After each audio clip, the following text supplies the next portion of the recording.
Hello students, welcome to BBVN online classes. In our previous video session, we have read about sentences and in today's video we will read about the phrase. It is also a part of the sentence. Like what is the phrase means? जैसे हम हिंदी में sentence को कहते हैं वाक्य और English में हम फ्रेज को कहते हैं वाक्यांश. इट मीन्स सेंटेंस का एक पार्ट. ठीक है. सो डेफिनेशन की अगर हम बात करें, a phrase is a group of words, शब्दों का एक ऐसा समूह दैट मेक्स सम सेंस, जिससे हमें कुछ ना कुछ तो हिंट मिलता है, कुछ पता तो चलता है about what is written or what is happening at that time, but not a complete sense. लेकिन एक complete meaning जिसकी बात हम करते हैं वो नहीं आता है. ठीक है. For example, I have written some phrases in the car for some days from Jaipur to Delhi at 6 o'clock in the post office. But जब मैं इन सेंटेंसेस को, इन फ्रेजेस को पढ़ती हूँ जो कि एक ग्रुप ऑफ वर्ड्स हैं, तो मुझे इसका एक कंप्लीट सेंस जो है वो नहीं मिल पाता. And for that I need something more. Something more means I need a subject, I need a verb and I need an object also to form the sentence. Say like in the car. अगर मैं इसी के आगे लिखती हूँ I am reading in the car. So ये वाला जो सेंटेंस है, जैसे ही मैं फुल स्टॉप लगाती हूँ तो मुझे एक कंप्लीट सेंस देता है. I am reading in the car. मैं क्या कर रही हूँ? कार में पढ़ रही हूँ. For some days I have worked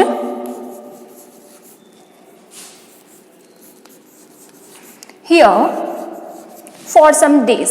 ठीक है. सो फॉर सम डेज जो मेरी फ्रेज है, अगर मैं इसका इंडिविजुअली यूज करती हूँ तो मुझे सेंस तो मिलता है कुछ दिनों के लिए, बट एक कंप्लीट मीनिंग जो है वो नहीं होता है. उसके लिए मुझे किसकी जरूरत पड़ेगी? सब्जेक्ट, वर्ब एंड ऑब्जेक्ट की, टू फॉर्म अ सेंटेंस. तो फ्रेजेस क्या होती हैं? फ्रेजेस होती हैं group of words that make some sense but not a complete sense. Next देखते हैं फ्रॉम जयपुर टू दिल्ली. ठीक है. I shifted from Jaipur to Delhi, यानी कि मैंने जो है शिफ्ट किया है. कहाँ किया है? जयपुर से दिल्ली. तो फ्रॉम जयपुर टू दिल्ली जो है वो तो मेरा हो गया फ्रेज. ठीक है. और जो आई शिफ्टेड जो है वो हो गया मेरा subject and verb. Eight 6 o'clock, अगर मैं ये बोलूँ एट 6 o'clock तो आपको मीनिंग समझ में नहीं आया कि मैं 6 o'clock के बारे में बात करती हूँ तो किस वे में कर रही हूँ, मेरा पॉइंट क्या है 6 o'clock बोलने का. बट अगर मैं ये लिखती हूँ I get up at 6 o'clock in the morning, तो आपको समझ में आएगा कि मैं 6 बजे उठ जाती हूँ सुबह. और इसके लिए मुझे किसकी ज़रूरत पड़ी? इधर आई गेट अप जो मेरा सब्जेक्ट है और वर्ब है उसकी, और इन द मॉर्निंग यानी कि ऑब्जेक्ट की. अब देखिए eight 6 o'clock in the morning, ये दोनों क्या हो गई? दोनों फ्रेज हो गई, क्योंकि दोनों क्या है?